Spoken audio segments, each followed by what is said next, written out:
Today, we've got questions on Flemish traditions, the 13 colonies, and Charles talks about personal versus impersonal government in our information age.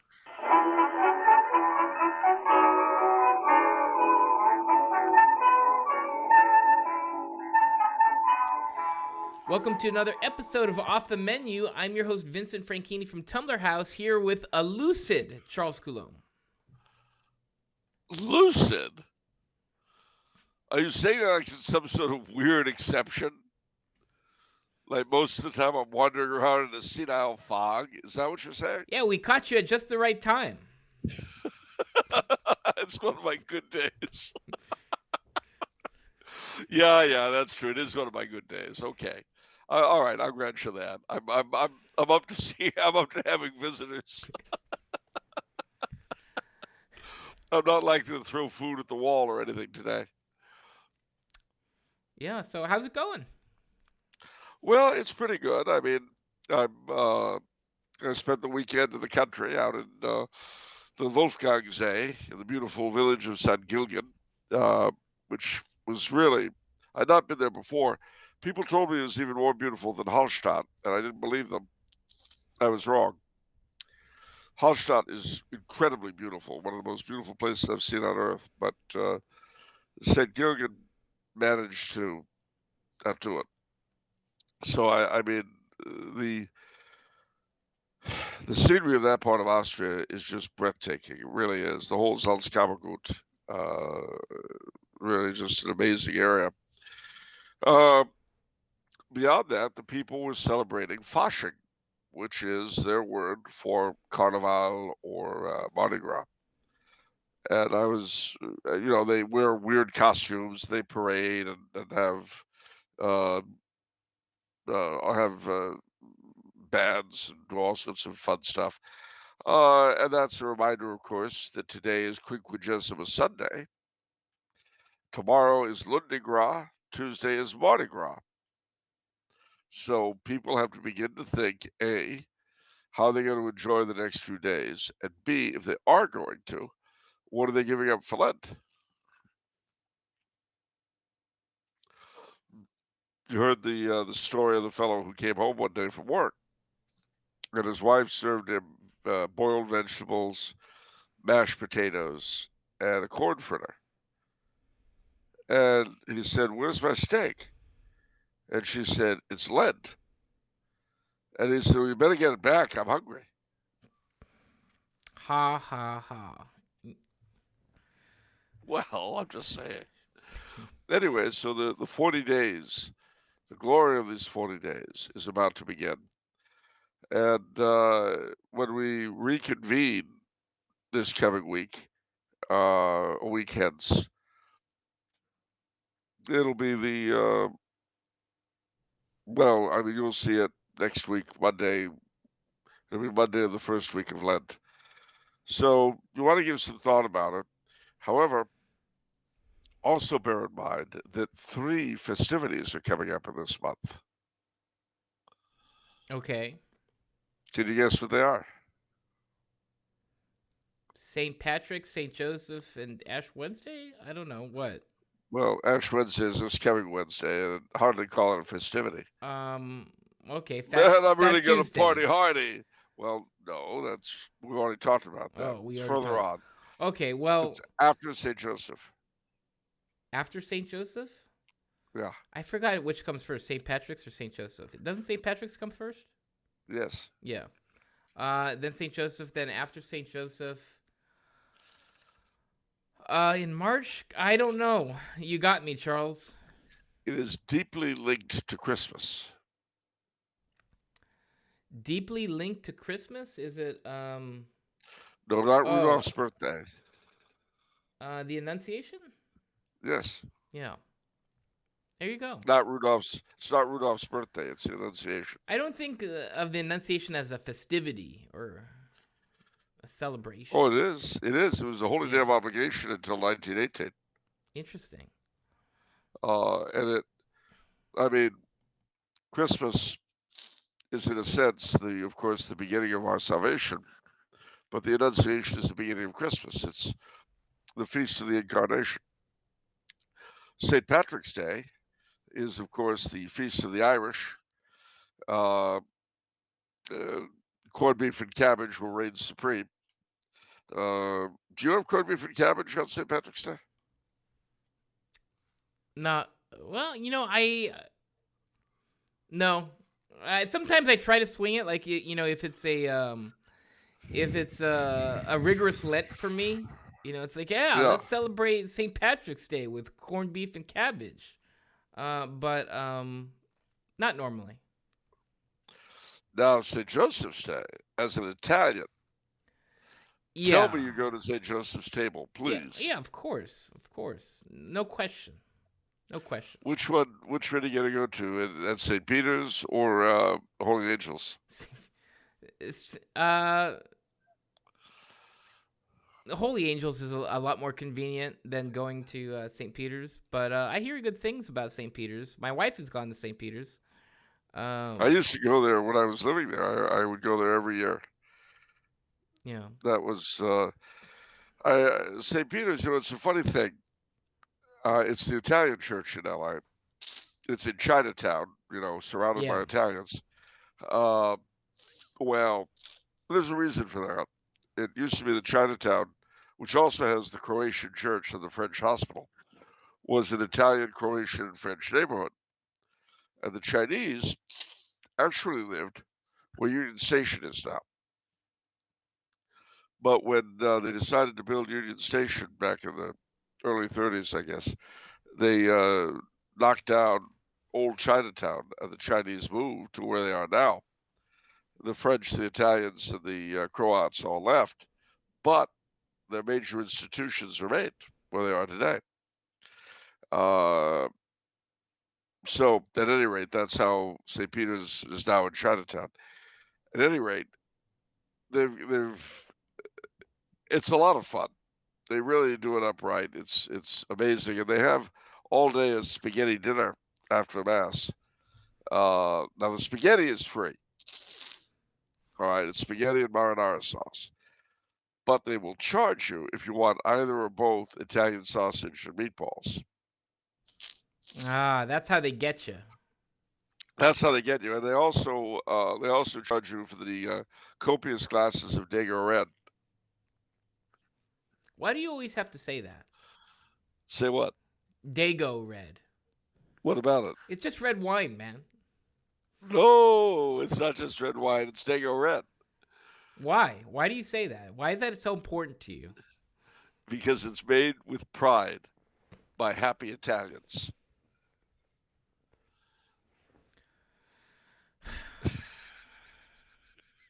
Yes.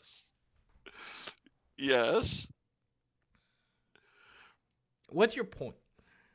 No point at all. It's Chianti, and it comes in the the wicker bottles that college students like to stick candles in so they can look bohemian. Yeah. Yeah. See, it's a double thing. Not only does it identify it as Italian wine, it also gives would-be college bohemians a status symbol of sorts. Okay. See? So yeah, there will be wine there. Italian. There will be wine. Yeah. And lots of it. Yes. From our very own San Antonio vineyard, which is LA's own wine. Interesting. Made with love by the Italians of San Antonio Vineyard. Awesome. Have you ever been there? I mean, not to the vineyards, obviously, but to to their store in. Is that Temecula? Where is that? No. They've got one near downtown in Lincoln Heights. A winery store? Yeah, look up San Antonio Winery.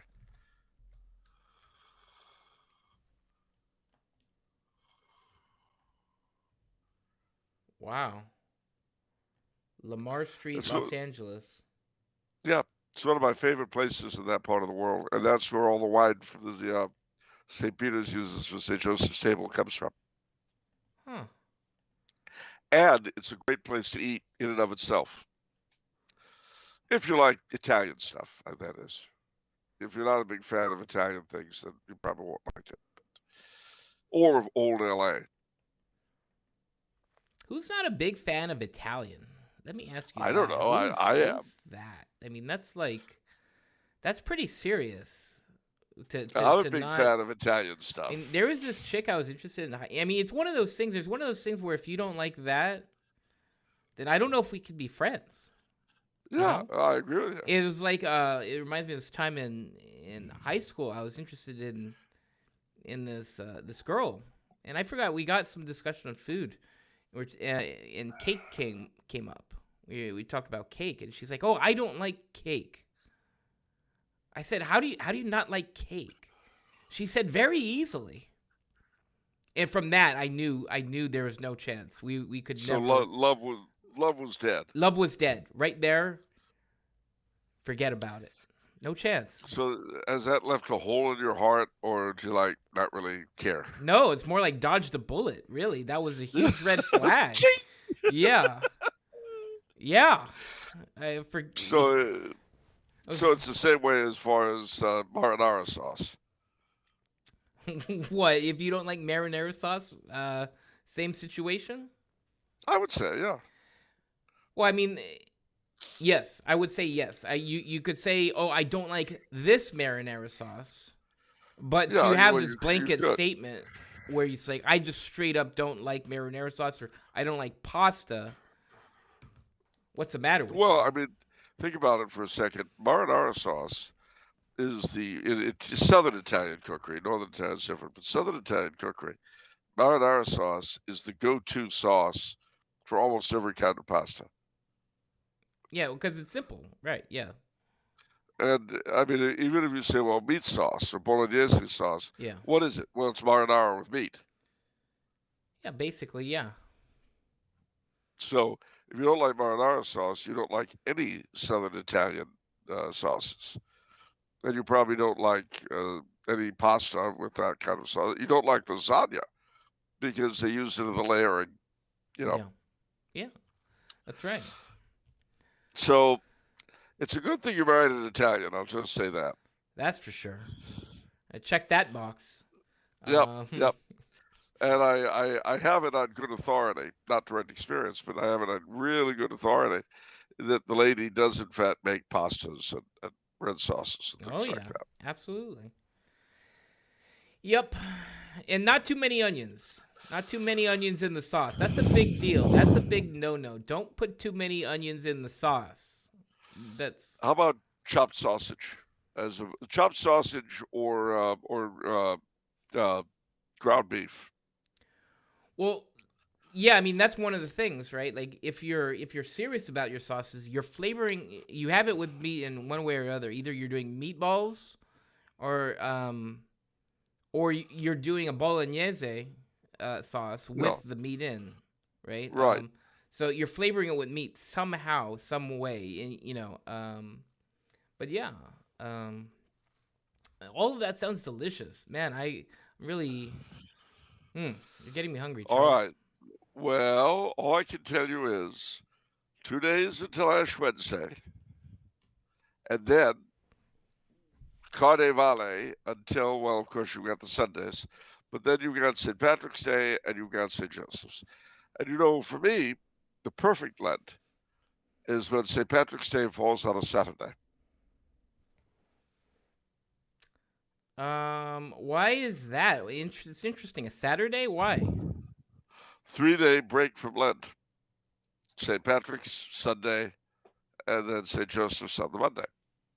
Wow. What day is that this year? What? How's that happening?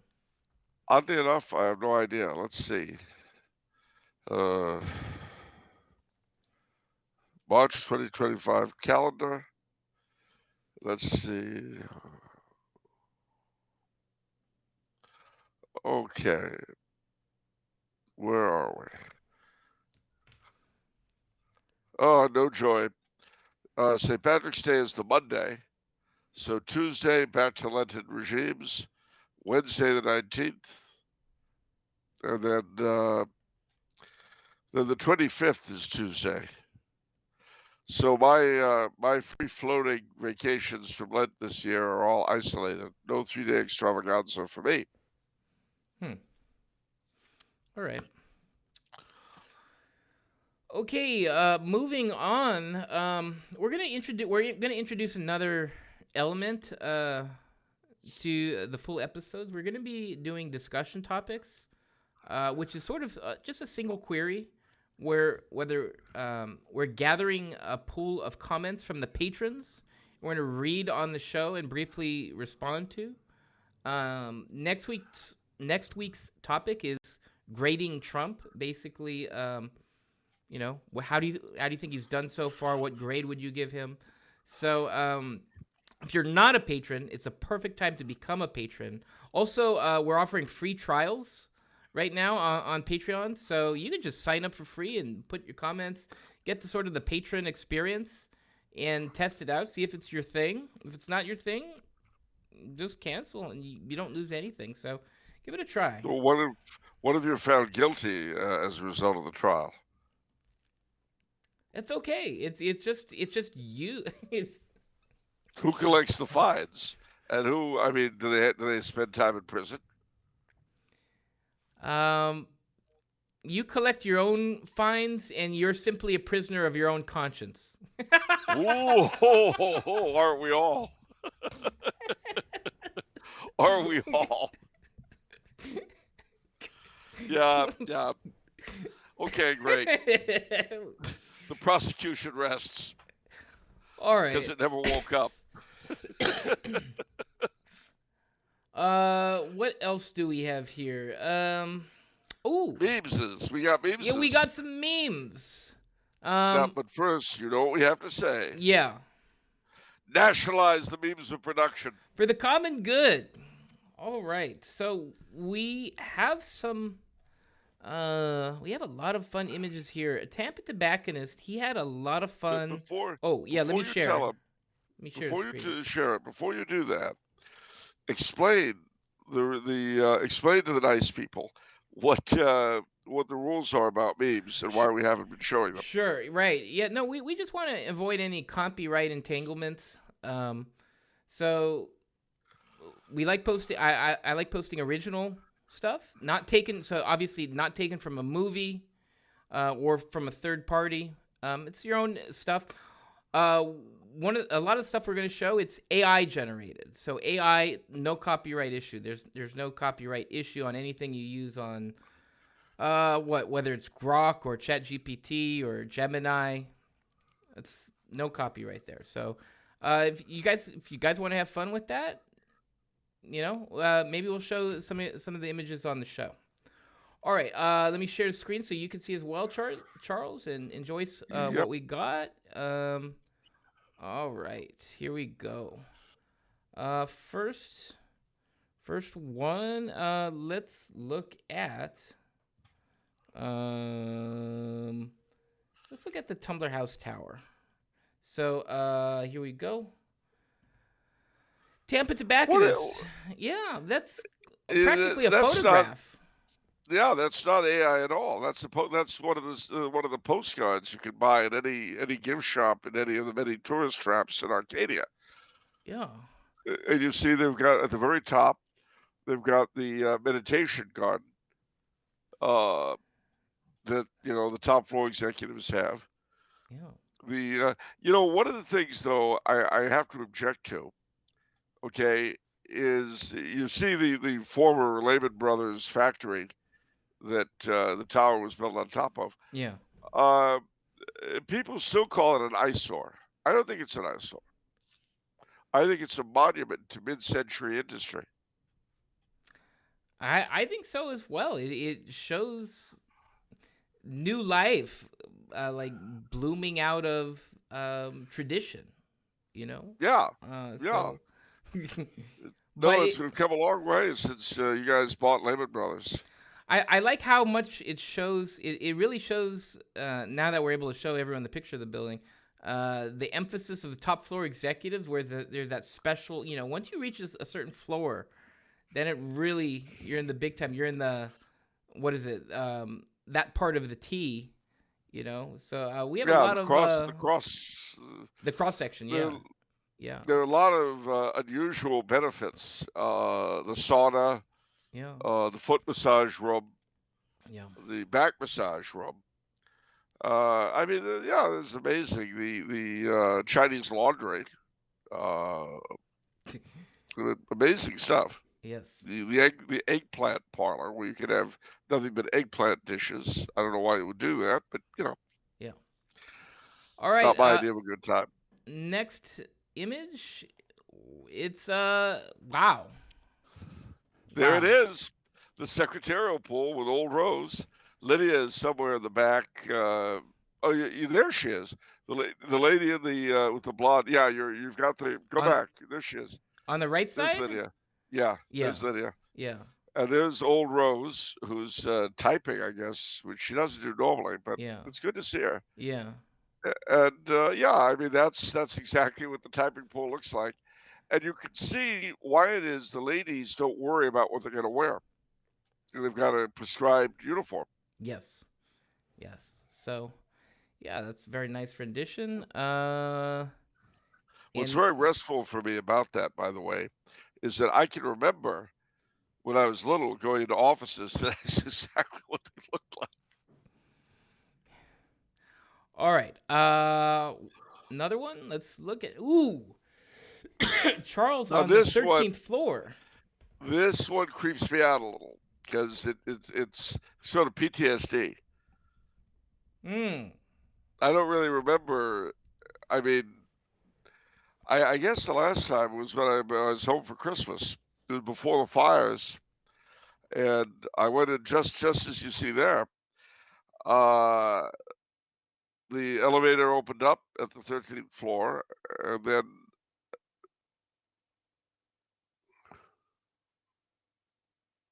And then what, Charles? what? Yeah, you were telling a story about the 13th floor. Oh yeah, yeah. Well, the last time I was home was before the fires, Christmas, New Year's, and my niece's wedding. I was at the office, so I went up, and the elevator opened at the 13th floor, and then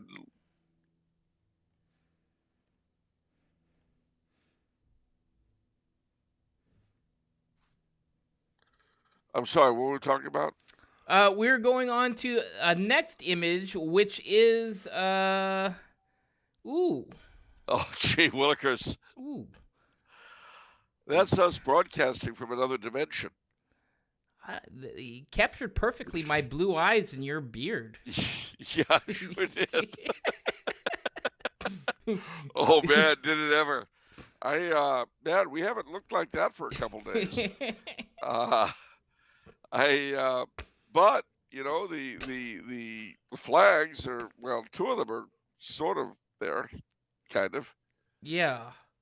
So I love this one. This is just the whole majesty of the show. It really captures it. Uh, Yeah, that's okay, sure. You bet. and then we Absolutely. got oh, and these are from Horatius, by the way. So thank you, Horatius. And one more. Charles with Pepe the Frog. I love this pose. I just absolutely love it. It's so pleasant to me. It's like you're happy and you're just pondering the world. Well, it looks like it was just after my nose job. It's quite a nose job. Yeah, they just took the whole thing off. I'm amazed my glasses stay on my head. Wow. I guess they left the bridge, just so my glasses wouldn't fall off. That's nice. Gosh, talking about a nose for news. Yeah. The Pepe the Frog. Now, what is the status of Pepe now as a symbol of youth culture, or whatever it is? I don't know. I feel like it's been a few years now. I mean, it's maybe all those people that were into that have all grown up. I do see a little bit of it, but I feel like it's internet's fast paced. It's always on to the next thing. It seems like, so I don't know. It was sort of the Groypers were kind The of into it, Groypers, weren't yeah. they? Well, you know, I've known groupies. Do you want groupies or what's? No, I don't want groupies. Oh, okay. All right, no, no. I don't need no morals charges. I got enough troubles. I you know who the groupies were. Yeah. For those of you who don't, because I have to admit this is a bit of boomer culture, the groupies were chicks who followed the rock bands and made themselves available in every imaginable way for the various rock bands.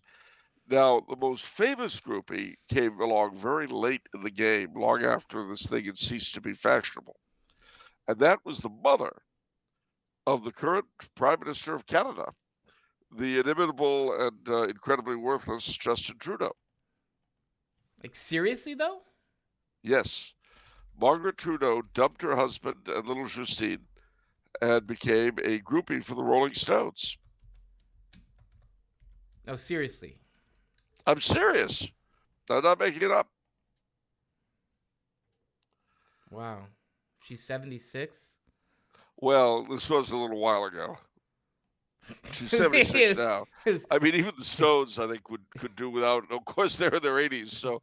But I think even they could do without a 76-year-old groupie. Maybe they have reunions, though. Who knows? I'd pay not to be there. Wow. I mean, can you imagine a bunch of people in their 70s and 80s? Let me set the idea for you. All right, bunch of elderly people in their 70s and 80s, lava lamps, blacklight posters, the thumping music, trying to move the way they did 60 years ago. What do you think? I try not to think. So that's not an appetizing pictorial I'm presenting. No, in fact, you presented it because it's decidedly non-appetizing. I'm trying to help you get into the boomer spirit. You guys need to know what it's like being a boomer. And you know why? Why? Because one day, you're going to be in your 50s, 60s, 70s, 80s, and you're going to have to make a decision, which you're actually making now, whether you know it or not. Which is? And you know what kind of an old person you're going to be. I'm going to be a very wise old person. Well, that's nice. That's nice, but you better try to be a wise and gentle middle-aged person now then. Because as you are, so you shall be. I know that sounds deep, but it's true. And the thing is, when I think of an old person, of a grandparent, you know what's in my head? What? Somebody born in the very last years of the 19th century, who carry themselves well. The ladies are, nicely dressed. The men in, jackets and ties. Distinguished. Years of experience behind them, which has sort of mellowed them like a fine wine. And all sorts of interesting anecdotes to share from the two wars and the Depression and, and since then, of course. That's what's in my head. Somebody who has seen the growth from, wow, isn't the telephone something, to we've got a man on the moon. That's what's in my head when I think of an old person. Now, when you think of an old person, you think of someone like me, or older, who was there when the Stones for stoning. I definitely don't think that at all. I'm old enough to. I mean, I had old grandparents. Yes, you did. I think of the greatest generation. I think of because like all my family, all my grandparents had fought in World War II, especially on my mom's side. That's what I think of. I think of Bethlehem Steel. Working at Bethlehem Steel and all those workers then in the heyday of Bethlehem Steel. That is what I imagine. So the kids of today think of people my age as grandparents. That's the Rolling sad. Stones are grandpa's music. That's sad. You think? Because I feel like they've been deprived of they have a lot. Yeah. Of course they have. They've been deprived of elders who had any brains. I'm not saying that's a bad thing. Let me hasten to add that, a lack of brains should be no lack of government employment. But Uh, no, I mean, it definitely is a difference. And so it also has the effect of calling into question uh, any kind of authority, really. Any kind of the idea that older people have any sort of wisdom. And that's something, if you're an older person, you have to accept and realize. Contrariwise, however, what the young have to remember is they're going to be tomorrow's elderly. They're going to have to project wisdom, etc. And the way you do that is all dependent upon how you are now. Because the truth is, you're not aware of aging. You really aren't. What it'll feel like is you're just the same, but your body's not responding the way it used to. You can't redound as quickly as you could, and things start going wrong. You know, you've got aches and pains you never had before. Your doctors tell you about organs and muscles that you never even knew existed, but you feel exactly the same. And the problem with that, and there is a problem, is that the temptation is to think that changed in the time since you were young, but it has. So, I don't know if I would say. I mean, I feel like there are definitely psychological changes. I was listening to some YouTube videos on Carl Jung, where he yeah, describes. So it's like I'm 41, so I hit a video where it was a very attractive video. It says life begins at 40, and Carl Jung says that. And but his basically position was basically around this age you finally know all the things of what you want to be. You ask the deeper questions. You're not sort of trying to be attached to groups. Like, oh, like I'm a yeah. traditionalist, so I have to do this. Or I'm a conservative, so I have to do that. Or I'm a monarchist, so I have to think this way. It's more kind of about, like, not even really caring about labels anymore and just trying to be your authentic self and go after what you perceive life to be, regardless of factions or whatever. Then that's kind of where And, I'm at, to be honest. You know? well, also, I mean, what I remember from being 40, which was, after all, almost a quarter century ago, not that we're boasting, but what I remember is that my beliefs didn't change. What did pass was the immediacy, the fury. Yeah. It has to be now. Yeah. But having said that, if I hadn't had that sense earlier, I would have never gotten anything done at all. Well, I have a lot of regret from that because because now too, you see the power of sort of compound interest and putting money away, like putting money away and letting it just sit there from, like, let's say when I'm like 22 or something, and then like then you have 20 years of interest there, and that Well, could be a King Tut lot. did it. King Tut did it, and look what good it did him. Well, okay, yeah, he's dead, Charles. Oh, like that makes a difference. Yeah. But no, seriously, I know what you mean. I, I have to But admit, I don't feel a great many regrets like that. But then I'm not a family man. right, yeah. I mean, there's a lot of financial stuff there, but no, but I just say that as a reference to you. 100% right. Everything in the 20, even in the 20s, is now. Like there's Yeah. not long term thinking, and now it's like, okay, now it's time to put some stuff away for retirement. Maybe put a little bit in the 401k. Stuff like that. Which is, it's kind of cool to not be stuck in this now mentality. It's a little bit. It feels liberating. Does it? Yeah, because when you're in the now thing, you're always worried. You're But you're what happened? What happened to letting the now happen? we squished that idea. We just squished it. We just put our boot down on it. So basically, you stepped on a flower. An ugly flower. Gee, a corpse flower. That's sad. That's really sad.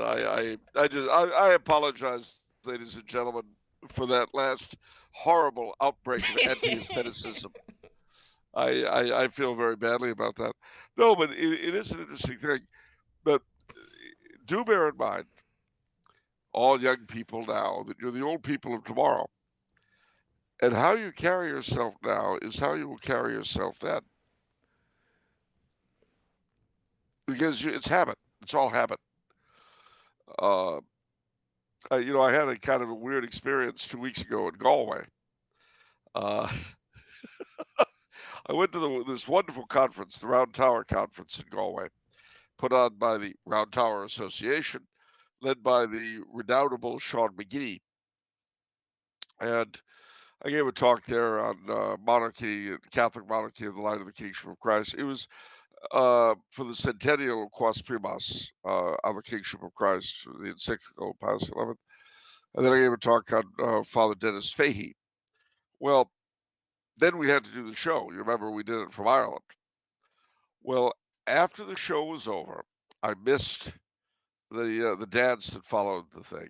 I missed all the entertainment because we have an obligation to our audience. So no, please don't anyone feel guilty. I put aside my personal pleasures to be here with you all. And I'm happy and proud. Don't anyone feel guilty. I don't want anyone to feel sad or upset. I was happy to do it for all of you. But true story, when it was done, I went to see what was left of the festivities. Well, one of the downsides of traveling in Ireland is that very often when people say there's going to be traditional music, what they mean by traditional music is Johnny Cash and Elvis Presley. So I come into the place, and there's this vocalist and a keyboardist playing uh, Jailhouse Rock. And there was this fellow older than me up doing this number. And it was painful. It was very painful to watch. He was singing while he was dancing. He was quite manic. He was joyful. I mean, I couldn't argue with his joyousness. But when he finished, I went up to her, the vocalist. I said, "Could you do Whiskey in the Jar?" And she said, "Well, if you'll sing it, sure." I said, "Okay."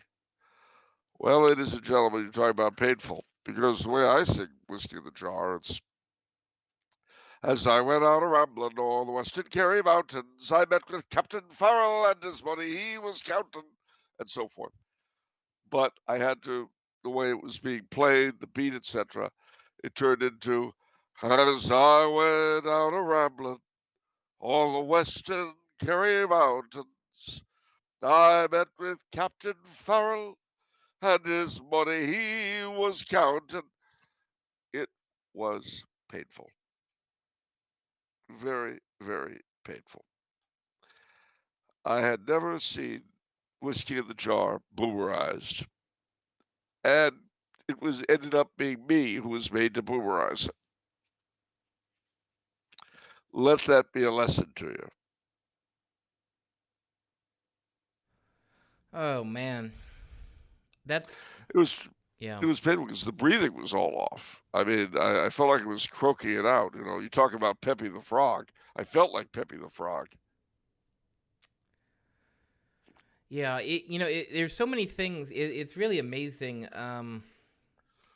The one thing I'll just say, because I think it's a really important message that you bring. Because I remember the first time you were talking about this, that you're going to become an old person, and that got me to reflect. And the biggest, most important thing, in my opinion, is the dress. Because I was being a little bit slow in adopting a more dressing more formally, nicely. But then when you said that, and then seeing all the old people in my neighborhood, where when you see them at a distance, you think it's a young person because what you don't see their face, you don't see their facial features, you just see their clothes, and then you Yeah. get up close and it's like, oh, okay.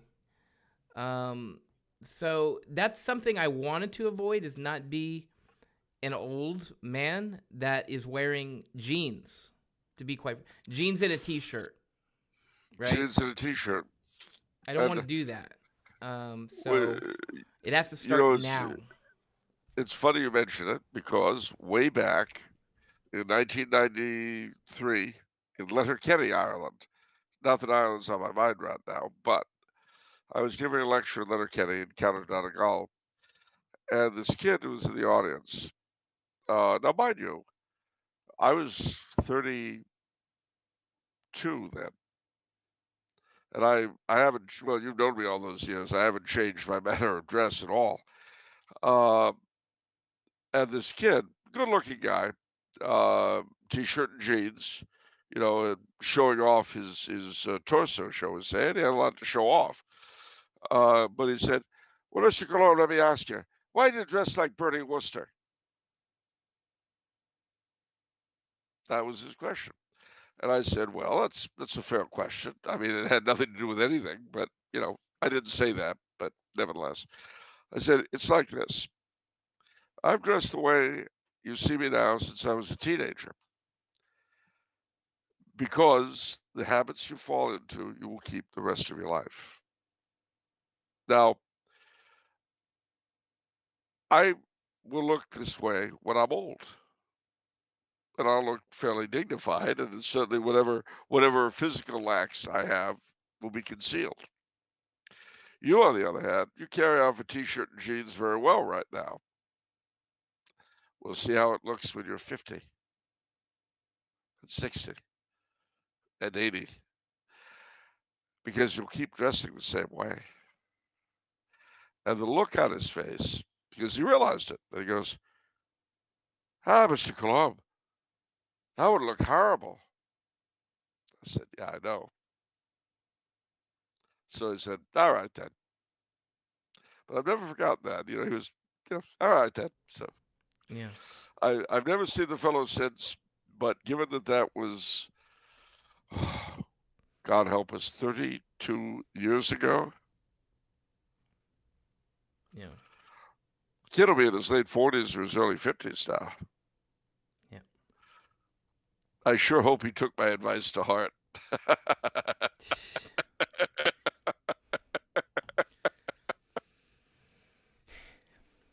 All right, let's do some questions. We're at the 46-minute mark, which is typically a sign of a good episode.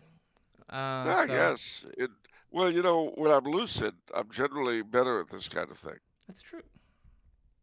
There you go. We got you at a good time. In between episodes. All right. Helvicio says Gene Hackman passed away recently. I wonder what Charles thought of that actor. I've always loved his movies, especially Uncommon Valor. No, he was a great actor. I mean, he could do comedy, he could do drama, he could be a villain, he could be a hero. I mean, Lex Luthor with hair was a bit of a stretch, but he did a fairly good job at it. Yeah. Uh, you know, what can I say? He was one of the, in my humble opinion, he was one of the best actors of his generation. Hmm. It was a shock to find out he was 94. Yeah, I know. Because remember, as I've always said, I just said a little while ago, your head stays where it was. And when I think of Gene Hackman, I think of the Gene Hackman of the 70s. Yeah, I mean, And that's pushing 50 years ago. yeah, I mean, for me, it's stuff like actors like Brad Pitt. Like Brad Pitt's 61. How could he be 61? That's impossible. Tom Cruise, same. Tom Cruise, really? So It's that's true. a trip. But no, Gene Hackman, absolutely. My favorite movie, people don't seem to mention this often enough, but my favorite movie of him is by far Hoosiers. Have you seen Hoosiers? A Uh, basketball movie. He's a coach no, I remember in Indiana, in oddly enough. Indiana. I thought that The captured Indiana small town culture like so well. I really enjoyed that. You really should ask Nicole about that. Okay. Uh, Oh yeah. any any any Hoosier issues have to be run by our friend Nicole. Okay. There we go. All right. If she approves it, it's Mm, 100% Hoosier approved. Although it does leave one important question: what? who's your daddy? Okay. Moving on. We have a question from Carl. He says, while I personally favor a national divorce in various regions of the United States having complete sovereignty, I'm very concerned that a breakup of the Union will precipitate the type of disunity found among American Indians during colonization. As you know, various tribes were often so awful to each other that they sided with the colonists against potentially their own interests. Though, if my tribe was almost completely wiped out and tortured to death by a neighboring tribe, I would do the same. I believe that these concerns motivated our founders to homogenize the U.S. in language, culture, and ethnicity. As we continue to fragment as a country, I don't know that anything can turn back this tide. I also feel that with the South, Plains and Intermountain West, the Northeast and West Coast will end up much like Canada, with few churches and very secular culture. So there's no question here. So any comments, Charles? Do you think we're headed to this fracture thing? I feel like It's the money from the federal government's a hard thing to give up. No. well, it is, but the federal government itself is an odd thing. I mean, 1 minute it's Trump's, the next minute it's Kamala's, or vice versa. Uh, I've felt for a very long time that we were headed toward either a strongman or disunity or both, one after the other. I hope not. I really hope not. One of the things that astonishes me right now is how people of different sides of the spectrum will look at the same thing and interpret it in a completely different light. And it makes it almost impossible to believe to go along with one or the other. Because, they both got pure, incredibly rational explanations for everything as to why, say, this is the most wonderful thing that's ever happened, or why it's the most terrible thing that's ever happened. But everything's based upon data that may or may not be true. Uh, I can't imagine our country breaking up, not just because the federal government. I mean, I can't imagine it. Let me say that. I can't imagine it doing it any time in the immediate. I certainly wouldn't want it to. And this is another thing that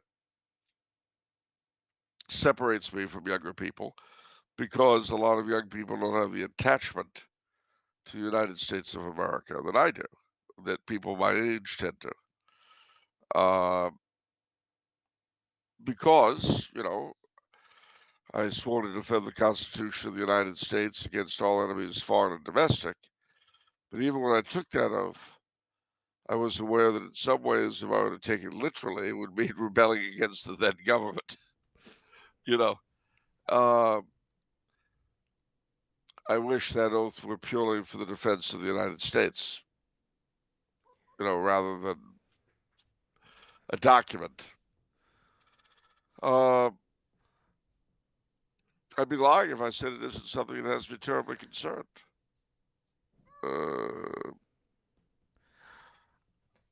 I feel like in order to fragment, everyone would have to willingly give up all the drugs and the handouts, the metaphorical drugs, the entitlements, social security. I ain't giving up my Like, entitlements for nothing. well, that's what I'm saying, right? Wouldn't fragmentation require that because you're not because there's no one funding the federal government anymore for these entitlements, so everyone would Well, have to reject them. that's very true, and it would make. Well, I remember, not to bring up Ireland yet again, but I remember in '69 during the troubles in Belfast. Uh, I asked my dad if he ever thought there'd be a united Ireland, and Dad said, "Not a chance." And I said, "Why?" He said, "Son, who paid the dole for Northern Ireland? Not the South. They don't have the money. If Northern Ireland united with the South, they'd all go bankrupt. They can't afford that kind of dole." So, mutatis mutandis, the financial aspect is a very difficult one. No doubt about it. Okay. But yeah, you're right. There's just so many different opposing forces at play, I think. Because I think you are right. There are forces that are creating fragmentation, 100%. But it's sort of, you have to weigh all the things together. And how they'll actually play out, I couldn't tell you. Yeah. You know, honestly, it was a lot easier during the Cold War. We had good guys versus bad guys, us and them, and it was simple. Godless communism versus whatever we were supposed to be. And okay, so I didn't take it quite seriously for us being the bearers of truth, justice, with the American way, but it was certainly identifiable. And you felt, now how true that was is perhaps another issue, but you felt you could rely on our own system. Now, uh, one of the things that really caught me when, what's his name, Tucker Carlson, had his interview with Putin. And a lot of people were jumping up and down about how terrible it was, how wonderful it was, this, that, the other. You know what caught my attention? What? Carlson asked Putin if he saw the hand of God in human affairs. Oh, I remember that one. Yeah. And Putin said no. Yeah. And when he said that, I thought, okay. So basically, he's a Kennedy Orthodox. Yeah. We're all looking for a good guy, and we're all looking for villains, but we're looking for good guys first. The problem is today, the here and now, they're very hard to find. Yeah. We project our hopes onto these people, just as we project our fears onto them. I don't know that they're worth either one. Impromptu question, since you brought up Putin, and I just watched a really interesting and very recent Putin interview. In terms of, we're trying to get peace for the war in Ukraine, and Putin had such an interesting take. I'd like you to comment on it. He said he basically seemed to imply that what is it, Zelensky? Yeah, Zelensky. that he doesn't want peace because in order to have peace, he would have to end martial law, and when he would end martial law, the way with the structure of Ukraine, that would call for elections, and he is completely his popularity is half the popularity of I guess the opposition commander, and so basically, if there's peace, he's not going to be reelected. That was what Putin was saying. I'd like your comment on it, because sometimes it's hard to know if Putin's just spouting lies or what. Well, Zelensky's comment was that he was willing to resign if it would bring peace. I don't know. Again, it's the same problem. We've got everybody chattering, and what the truth is, who could say? Churchill put it very well. He said that the first casualty of war is the truth. Zelensky says that he's willing to step down if it will hasten peace. Putin says Zelensky doesn't want peace because he'd have to step down. Who's to say? One thing I do know is that, uh, and I've mentioned this before, but back in 1992, when Ukraine became independent, I wrote back then, I reminded my readers that the Donbass was tacked down to Ukraine by Stalin and Crimea by Khrushchev in order to tie them to Russia forever. And that an independent Ukraine, if there was ever a falling out between the West and Russia again, which God forbid, an independent Ukraine would have to realize that if she wanted to keep those borders, she'd have to be scrupulously neutral, like Finland was.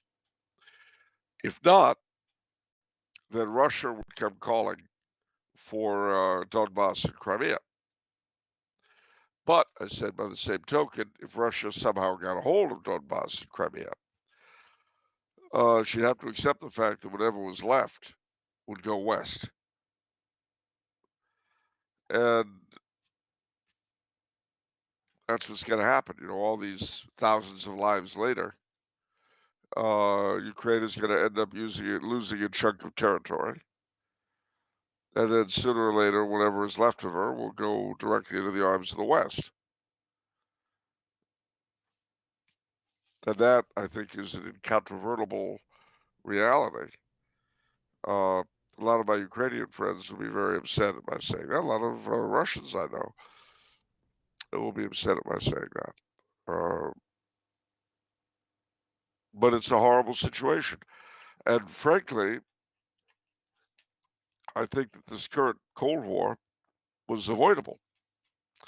And I put the responsibility for it squarely on Mr. Obama. But never mind. It is where it is. And just as my father, when he went to World War II and he volunteered, he blamed Roosevelt for pushing the Japs into it. Nevertheless, they did attack Pearl Harbor. And so, however much we may have pushed the Russians, they did attack Ukraine. Yeah. But it's a mess. All right. And anyone who has comments or thoughts, please post them in YouTube. We really enjoy hearing from everyone and reading all your comments. So we do read all your comments. So a lot of interesting points here. All right. Question from Malabranch Davidian, who says, in Charles's opinion, at what point did the government of King George III and or Parliament become illegitimate in any particular one of the 13 colonies of Charles's choosing? By illegitimate, I mean replaced in the role of rightful sovereign by the local Republican state or Commonwealth government that asserted itself during the American Revolution. Or, in other words, quote, no longer possessing governmental authority within the geographical area, end quote. The easy answer would be the promulgation of the Declaration of Independence or the ratification of the Treaty of Paris, ending the war. But the correct answer might be something else. I would say it was when George III's representatives signed the Treaty of Paris in 1783. And the king absolved his American subjects of their allegiance. Okay. I mean, basically, that was his abdication over the United States. Right. Question from Todd. It feels as though every flavor of scandal, both public and private, is broadcast in real time to everyone's phones 24/7 these days. Every awful detail laid out at excruciating length on Twitter threads or YouTube videos. Also, with the Pope's declining health, we are already seeing jockeying and politicking in Rome. This got me thinking of Charles's discussion about personal versus impersonal governments. How could a personal government exist in the social media age? Rumors and whispers about court impropriety have existed since the first monarch was crowned. But imagine if the common folk had cell phone footage of Pope John XII swearing by pagan gods at dice games or other sordid affairs. What if the French peasantry was able to watch a podcast was with a whistleblower on the Tour de Nail affair and Isabella's scheming in France and England. Can a personal government survive in this age of social media? Doesn't it need a layer of protection for some of its legitimacy? Imagine if children knew every sin and foible of their parents. Are we doomed to impersonal government so long as we live in the information age? Well, it's a very good question. I hope not. Uh, I really hope not. You know, part of the problem, of course, is that most of us are not well enough informed to really have an opinion about the sorts of stuff that get thrown at us every day. We just don't. Uh, we have prejudices. We have a set of views that we try to and are told we have to fit everything into. But we don't really know, and we get a piece of information we don't even know what it means, really. Uh, well, a good example of what I mean. You know that, of course, the common wisdom has always been that Prince Charles, as he was, King Charles, as he is now, is something of an idiot and a moron, to say nothing of an adulterer. An awful lot of people think that. Because every single scandal that he ever undergoes gets exposed and is never forgotten. But the good things he does are not remembered.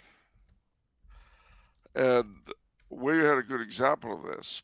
Was the Black Spider letters. I think we've discussed these before, but they're worth going back from a different point of view. All right, so what were the Black Spider letters? Well, it so happens that when he was Prince of Wales,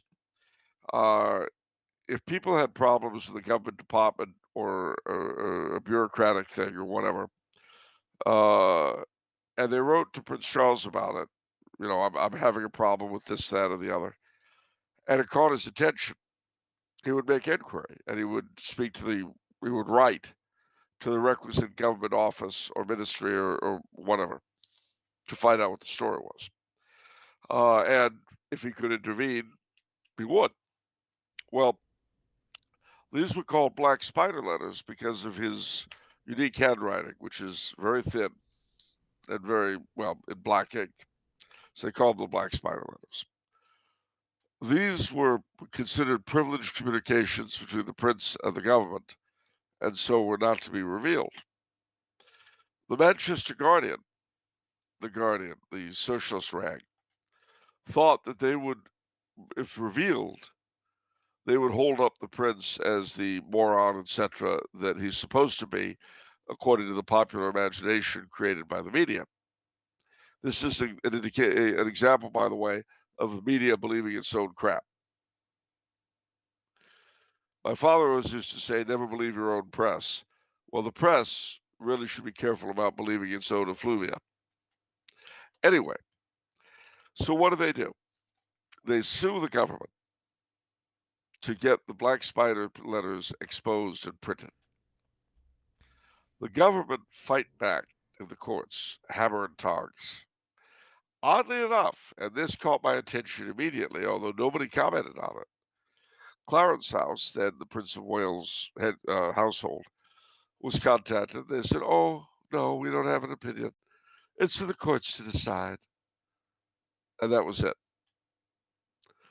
Finally, the courts decide, all right, they break the government and force them to expose the Black Spider letters. Initially, the Guardian crowed with victory. Why? Well, now they had won. The government had to provide the Black Spider letters to the public. Within a week, that was the end of the story. Why? Because if you read the Black Spider letters, instead of the clueless moron that the Guardian would like the king to be, he came across as a very well-informed, very well-intentioned, very caring individual. And the politicians of both parties and the endless bureaucrats that he was dealing with came across as the munchkins and morons they tend to be. So all of a sudden, the Guardian wasn't interested. Well, it's a non-news. The problem is that the Guardian forms opinions. They're obviously not the only ones to do so. So, what am I saying with all this?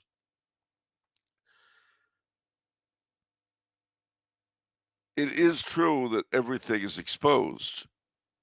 The problem is how it's exposed and where and when and why. And most people, I'm sorry to say, all of us at some time, most of us all the time, do not have the critical faculties to separate the wheat from the chaff. We don't have the knowledge. And how could we? You know, when you get bombarded with facts and figures, I don't know what they mean. I don't know how true they are. You could tell me right now that it's been shown that $450 million were paid by U.S. aid to Colombian pearl divers for the sake of gay pride uh, uh, gay pride leaflets. Is that true? I don't know. I'm supposed to get outraged, or I'm supposed to be happy, depending on who's giving it to me and why, and also who and what I am. But it's actually, even if it's true, it's in a certain sense meaningless because I don't have the background to really understand what it all means.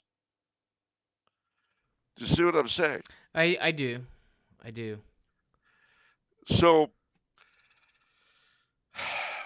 as long as we have this fiction of popular representation,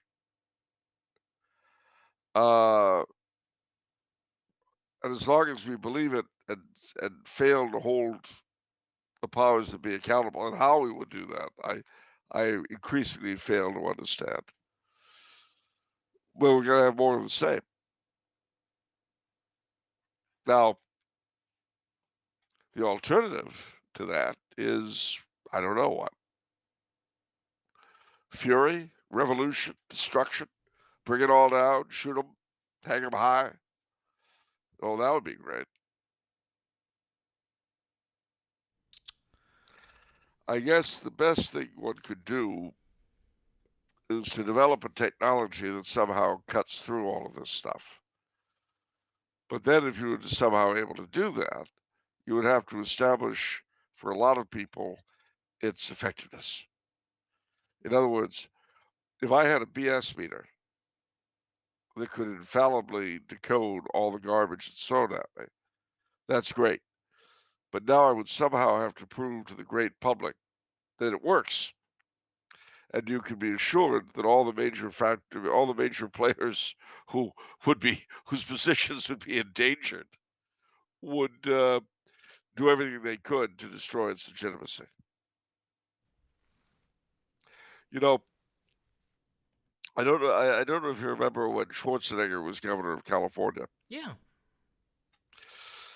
But what destroyed his governorhood, what really turned him into a lame duck pretty early on in his reign, was when he tackled the unions.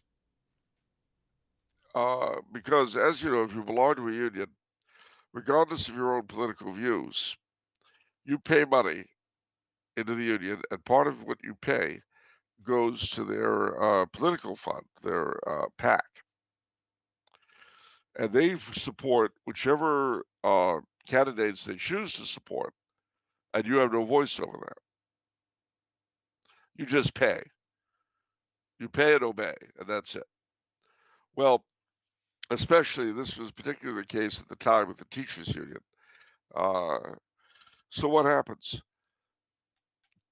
Schwarzenegger comes up with this great notion of having the unions forced to have votes by the membership on supporting the positions they take, that they take and fund. So, in other words, if I belong to the morons union, and you could easily imagine me being admitted to that, I belong to the morons union. before they can support candidate A or candidate B, they have to have a referendum, a poll amongst the membership. And if the majority back candidate A, then that's who we'll back. If B, then B. Well, this was the idea that he floated, and this became a proposition on the ballot. Oh, did the unions scream? Oh, did they fight it tooth and nail? And oh, were their commercials against it effective? This would destroy democracy in California. Would it really? The majority of the members of a union having some voice in where its money goes, money that they themselves are paying. That would destroy democracy, wouldn't it? Exactly how would it? Doesn't matter.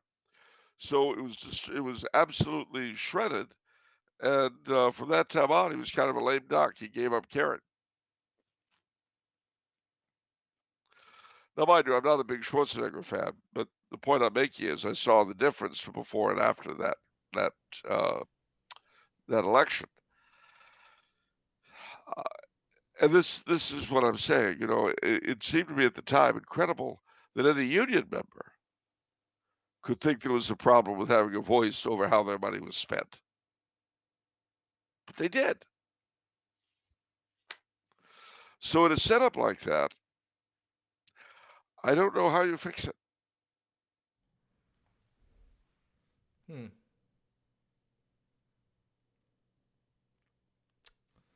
a good question. All right, we've run out of time, so I'm going to pocket the questions that we still have. They'll be asked next episode, the Flemish questions. If you guys were waiting for them, apologize. But I have an answer for the Flemish question. What's your answer? I have an answer. Well, first you've got to say the question, or it's kind of pointless. We're out of time, Charles. I am so sorry. So sorry. You know, let me tell you something, pal. If I paid every one of your bills on a regular basis, you'd have a lot more respect. Yes, I would. Go on. Okay. Yeah, yeah, right. And I'm not just talking about utilities and all that. If I paid all your debts, all your food bills, your alcohol bills in particular, utilities, vacations even, if I paid all that on a regular basis, you would treat me with a hell of a lot more respect. Probably. That's a pretty good deal. Yeah. Yeah, see, if I were a proper sugar daddy, yeah. Can we do that? That's on the table. Would you like to do that? Yeah, I'm offering more respect. You offer me tons of money. I'll do that deal. Let's do that. Well, you'll have to refer it to my payments committee. You talk to them, and we'll see what you can arrange with them. I'm not entirely sure. I mean, I don't want to say no. Everything's still on the table.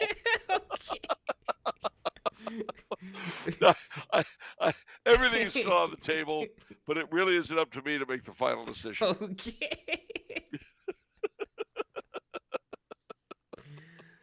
Ladies and gentlemen, that was a bullet I dodged. Woof. All right, Charles. What do they say about Monday? It's the loneliest day of the week. It's the loneliest day.